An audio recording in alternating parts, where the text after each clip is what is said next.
नमस्कार दोस्तों, स्वागत है आपका आज के मुख्य समाचारों में। जी हां दोस्तों, आपको यहां पर देखने को मिलेंगी सुबह से लेकर शाम तक की तमाम बड़ी खबरें मुख्य समाचार ब्रेकिंग न्यूज अपडेट्स के रूप में। तो चलिए दोस्तों, जान लेते हैं आज की पहली बड़ी खबर। नीट विवाद पर सुप्रीम कोर्ट में 5वीं याचिका दायर, सभी कैंडिडेट्स की परीक्षा रद्द करने और पेपर लीक की सीबीआई ईडी जांच की मांग। जी हां दोस्तों, नीट विवाद पर शनिवार को सुप्रीम कोर्ट में एक और याचिका दायर की गई। इसमें 5 मई को हुई नीट यूजी परीक्षा में गड़बड़ियों की सीबीआई और ईडी जांच के निर्देश देने की मांग की गई है। परीक्षा में शामिल हुए 10 छात्रों द्वारा दायर याचिका में बिहार पुलिस को मामले की जांच में तेजी लाने और सुप्रीम कोर्ट में रिपोर्ट दाखिल करने का निर्देश देने की भी मांग की गई है। वहीं दोस्तों, याचिका में कहा गया है कि हम परीक्षा रद्द होने के परिणाम से पूरी तरह वाकिफ हैं, लेकिन कोई दूसरा विकल्प नहीं है। दूसरी जगहों पर पेपर का गलत सेट बांट दिया गया और बाद में वापस मंगा लिया गया। चलिए दोस्तों, जान लेते हैं अगली खबर। हिंदुजा परिवार एक ही दिन में हुआ बरी, नौकरों के शोषण मामले में शिकायतकर्ताओं ने आरोप वापस लिए, कहा हमें गुमराह किया गया था। जी हां दोस्तों, भारतीय मूल के कारोबारी और ब्रिटेन के सबसे अमीर हिंदुजा परिवार को स्विट्जरलैंड की ऊपरी अदालत ने शनिवार को सभी आरोपों से बरी कर दिया। एक दिन पहले 21 जून को लोअर कोर्ट ने हिंदुजा परिवार के 4 सदस्यों को नौकरों के शोषण मामले में जेल की सजा सुनाई थी। बिजनेसमैन प्रकाश हिंदुजा और उनकी पत्नी कमल हिंदुजा को 4.5 साल की सजा मिली थी। वहीं उनके बेटे अजय और बहू निर्मता को 4 साल की सजा सुनाई गई थी। हालांकि उन्हें हिरासत में नहीं लिया गया था।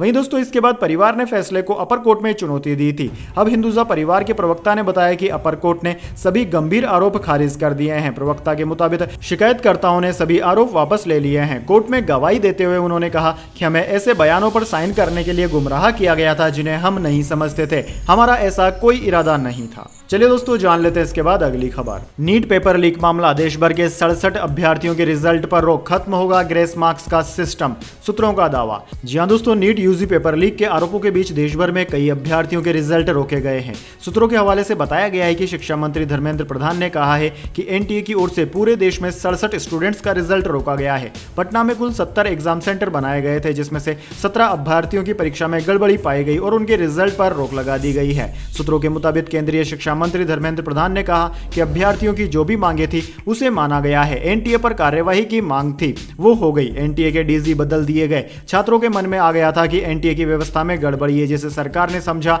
और हमने उसे ठीक किया है। ग्रेस मार्क्स की व्यवस्था का कोई प्रावधान ही नहीं था, लेकिन एनटीए ने किया। सूत्रों के अनुसार सरकार की ओर से इसी को गड़बड़ी का कारण माना जा रहा है और इसी के आधार पर एनटीए के डीजी को बदला गया है। चलिए दोस्तों, जान लेते हैं इसके बाद अगली खबर। जमानत पर रोक के खिलाफ सुप्रीम कोर्ट पहुंचे अरविंद केजरीवाल, दिल्ली हाई कोर्ट ने लगाया है स्टे।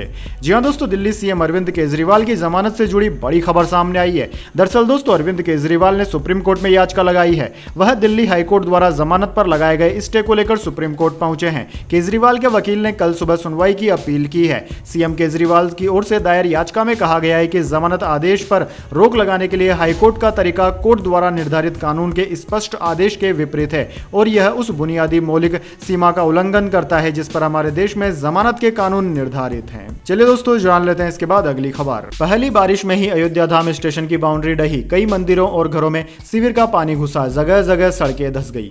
जी हां दोस्तों, अयोध्या में शनिवार रात झमाझम बारिश हुई। अयोध्या धाम रेलवे स्टेशन की करीब 20 मीटर बाउंड्री वॉल ढह गई। 30 दिसंबर को प्रधानमंत्री मोदी ने रेलवे स्टेशन का उद्घाटन किया था। कई घरों और मंदिरों में सीवर का पानी घुस गया है। इमामबाड़ा की रोड धंस गई, यहाँ सीवर फैल हो गया है। बिरला धर्मशाला के सामने मंदिर में सीवर का गंदा पानी भर गया। कई अन्य क्षेत्रों में जलभराव की स्थिति बन गई है। लोगों ने कहा है कि पहली बारिश में ही नगर निगम और पीडब्ल्यूडी की पोल खुल गई। फतेहगंज पुष्पराज चौराहे के बीच पुलिस लाइन के पास सड़क धंस गई है। चलिए दोस्तों, जान लेते हैं इसके बाद अगली खबर। आप मेरा घर मेरा परिवार, राहुल गांधी ने वायनाड के लोगों के लिए लिखा इमोशनल लेटर।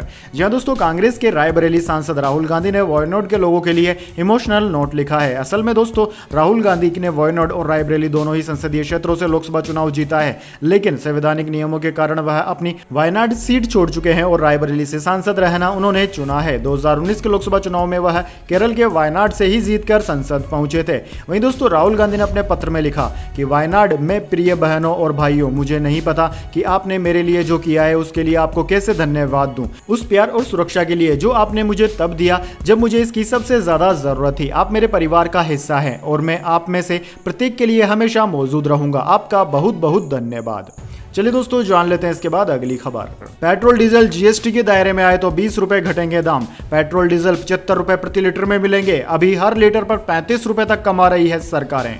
जी हाँ दोस्तों, आने वाले दिनों में पेट्रोल डीजल की कीमतों में गिरावट देखने को मिल सकती है। सरकार पेट्रोल डीजल को जीएसटी के दायरे में लाने पर विचार कर रही है। अगर ऐसा होता है तो पेट्रोल और डीजल की कीमत में 20 रुपए प्रति लीटर तक की कमी देखने को मिल सकती है। यानी कि दोस्तों दिल्ली के हिसाब से इसकी कीमत 75 रुपए प्रति लीटर पर आ जाएगी। वैसे दोस्तों कमेंट करके बताइए, आपके अनुसार पेट्रोल डीजल को कौन से वाले स्लैब में डालना चाहिए, 5%, 12%, 18% या फिर 28% वाले जीएसटी स्लैब में। चलिए दोस्तों जान लेते हैं अगली खबर। तुर्की और पाकिस्तान को लगेगी मिर्ची, अमेरिका से लौट रहे भारत के राफेल अब ग्रीस में करेंगे सैन्य अभ्यास।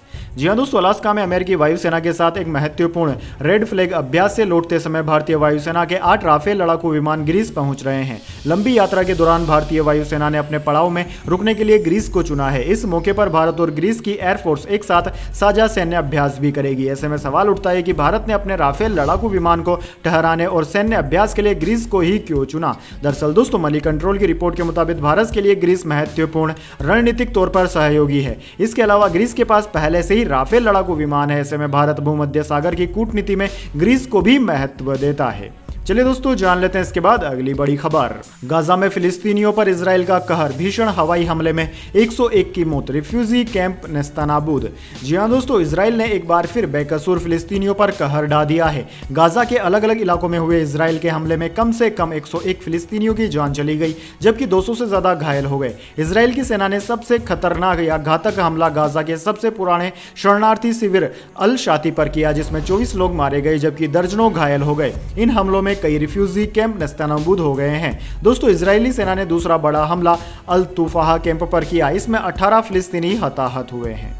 चलिए दोस्तों जान लेते हैं इसके बाद अगली बड़ी खबर। तमिलनाडु जहरीली शराब केस में 56 मौतें, कल्लाकुरुची मेडिकल कॉलेज में सबसे ज्यादा 30 की मौतें। भाजपा बोली ये हत्या, कांग्रेस डीएमके चुप क्यों है। जी हां दोस्तों, तमिलनाडु के कल्लाकुरुची जिले में जहरीली शराब से मरने वालों की संख्या रविवार को 56 हो गई। आज जारी हुई जिला प्रशासन की रिपोर्ट के मुताबिक कुल 216 लोगों को 4 अलग अलग अस्पतालों में भर्ती कराया गया था। सबसे ज्यादा मौतें कल्लाकुरुची मेडिकल कॉलेज में हुई, यहाँ 31 लोग मारे गए और 108 लोगों का इलाज फिलहाल जारी है। पुडुचेरी के Jawaharlal institute of post graduation medical education and research में 17 मरीजों का इलाज चल रहा है, 3 की मौत हो गई है। विल्लुपुरम मेडिकल कॉलेज में भर्ती 4 लोगों की भी मौत हो चुकी है, अन्य 4 का इलाज जारी है। वहीं दोस्तों भाजपा प्रवक्ता और पुरी से सांसद संबित पात्रा ने रविवार को कहा कि तमिलनाडु के करुणापुरम गांव में जहरीली शराब के कारण घटित त्रासदी बेहद दुखद है। यहां अनुसूचित जाति के लोग ज्यादा रहते हैं। 56 से ज्यादा लोगों की मौत हो चुकी है और कई की हालत गंभीर है। कांग्रेस पार्टी और उसके गठबंधन के नेता इस मुद्दे पर चुप क्यों हैं। चलिए दोस्तों जान लेते हैं इसके बाद अगली खबर। छत्तीसगढ़ में नक्सलियों ने आईईडी ब्लास्ट से पुलिस ट्रक उड़ाया, 2 जवान शहीद। बीजापुर सुकमा बॉर्डर पर हमला, 6 माह में 7वीं शहादत। जी हां दोस्तों, छत्तीसगढ़ के सुकमा और बीजापुर बॉर्डर पर रविवार को नक्सलियों ने बड़ी वारदात को अंजाम दिया है। सिलगेर और टेक गुड्डम के बीच नक्सलियों ने सीआरपीएफ जवानों के ट्रक को आईईडी ब्लास्ट करके उड़ा दिया। इस ब्लास्ट में केंद्रीय रिजर्व पुलिस बल सीआरपीएफ की कोबरा बटालियन के 2 जवान शहीद हो गए। वहीं दोस्तों सीएम ने कहा है कि बस्तर में चल रहे नक्सल उन्मूलन अभियान से नक्सली हताश हैं और विचलित होकर ऐसी कायराना हरकतों को अंजाम दे रहे हैं। जवानों की शहादत व्यर्थ नहीं जाएगी, नक्सलवाद के खात्मे तक हम चुप नहीं बैठेंगे। चलिए दोस्तों जान लेते हैं इसके बाद अगली खबर। बजरंग पूनिया 2 महीने में दूसरी बार हुए सस्पेंड, एंटी डोपिंग एजेंसी ने सैंपल नहीं देने की वजह से नोटिस दिया, 11 जुलाई तक जवाब मांगा। जी हां दोस्तों, नेशनल एंटी डोपिंग एजेंसी ने पहलवान बजरंग पूनिया को सस्पेंड कर दिया है और साथ ही नोटिस भी भेजा है। बजरंग पूनिया ने मार्च में सोनीपत में हुए नेशनल ट्रायल्स के दौरान डोप टेस्ट के लिए अपना सैंपल नहीं दिया था, जिसके बाद नाडा ने यह एक्शन लिया। नोटिस के खिलाफ जवाब देने के लिए बजरंग पूनिया के पास 11 जुलाई तक का समय है। इससे पहले 5 मई को भी नाडा ने उन्हें सस्पेंड कर दिया था। जब पिछली बार नाडा ने बजरंग को निलंबित किया था तो उनका निलंबन 3 हफ्ते बाद एंटी डोपिंग डिसिप्लिनरी पैनल में रद्द कर दिया गया था, क्योंकि उन्हें नोटिस जारी नहीं किया गया था। अब नाडा ने निलंबन के साथ साथ बजरंग पूनिया को नोटिस भी जारी कर दिया है। चलिए दोस्तों जान लेते हैं इसके बाद अगली बड़ी खबर। अरुणाचल प्रदेश में बादल फटा, लैंडस्लाइड, बाढ़, असम में 4 लाख लोग हुए प्रभावित, 37 की मौत। एमपी समेत 11 राज्यों में आज भारी बारिश का अलर्ट।